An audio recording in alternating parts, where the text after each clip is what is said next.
agreement on that. We haven't talked about it very much. Finally, the bill strengthens our military by providing for a process to repeal a discriminatory provision.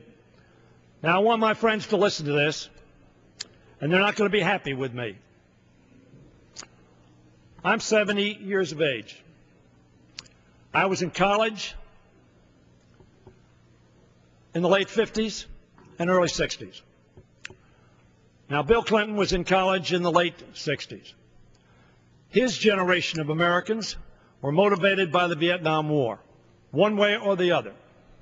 Now, frankly, I was a member of the state Senate and supported that effort in the state Senate.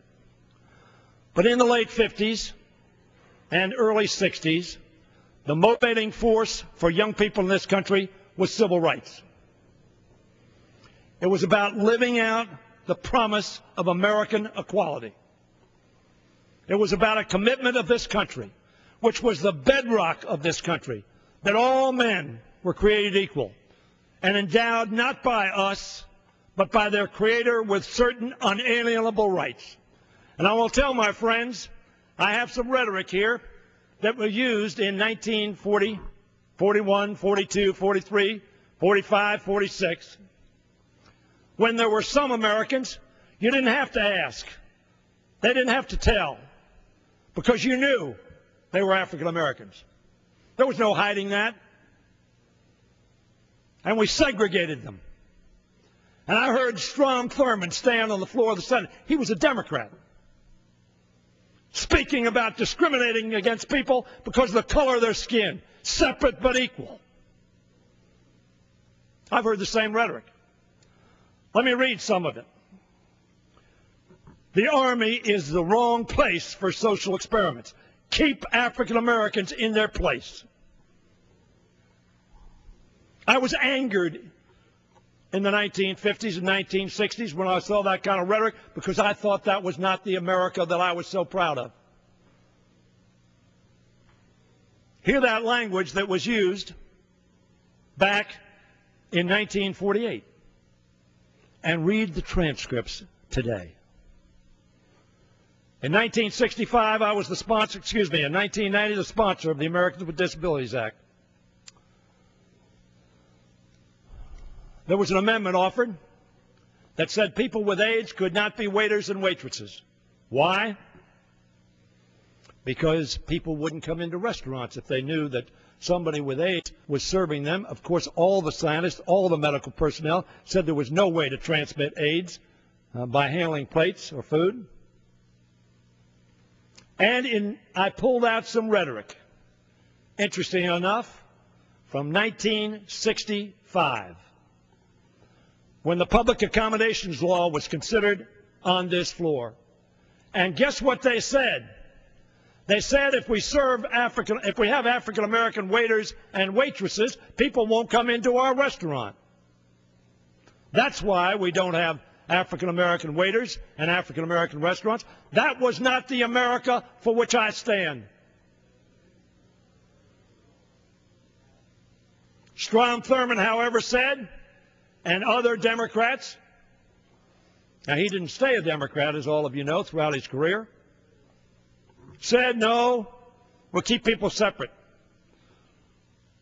And because you're driving down Route 1 from New York to Florida, and you stop, and your little girl asks when the Howard Johnson comes by, can I have an ice cream cone? And you say to your little child, I'm sorry, you can't go in there.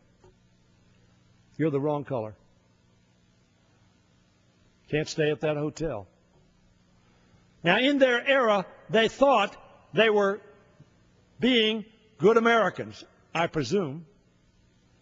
And there were filibusters after filibusters to stop treating people as people with their God-given unalienable rights. Ladies and gentlemen, look to your hearts and your conscience. Look at the debates of 1948. Is there one of us that would say General Powell, as chairman of the Joint Chiefs of Staff, undermined the morale and the effectiveness of the United States Army. Is there one of us? I'll yield to anybody who wants to say that he undermined the morale of our services. No one? No one? This is not a social experiment. Any more than that was a social experiment. Any more than 1990 when we wanted to deal with those with disabilities. It was a social experiment. It was the bedrock of what America is. Now, I think it's unfortunate we've spent so much time on this issue. Almost every speaker. I talked about, at the beginning of my talk, about the substance of this bill. Fighting terrorists, keeping America safe, making sure that we have the strongest armed forces in the world, bar none, that technically they are able to confront any enemy, anywhere, anytime, because we owe that to the American public, to keep them safe. That is what we're committed to, a strong defense. Barry Goldwater said, when this issue came up, I care whether they can shoot straight, not whether they are straight. Why? Because he wanted to look at the content of their character, the content of their ability, their content of their commitment to this country and to their service. They were patriots, and he thought if they're patriots and they shoot straight, now let me tell you some friends, I don't want anybody bothering me. I don't care who they are. You hear me? And I don't want any male member of the armed forces bothering any female member of the armed forces. And I don't want anybody else bothering anybody else. Why? Because that's against the law, and it's against morality. I tell you, my friends, this bill is about our national security. This bill is about people who perform their service to our country. This bill is about making sure that America is safe. This bill is about making sure that we defeat terrorism and keep America safe. Let's focus on that. Let's not be distracted. Let's focus on protecting America, defeating terrorists, and taking care of our troops. I yield back the balance of my time. The gentleman from California is recognized.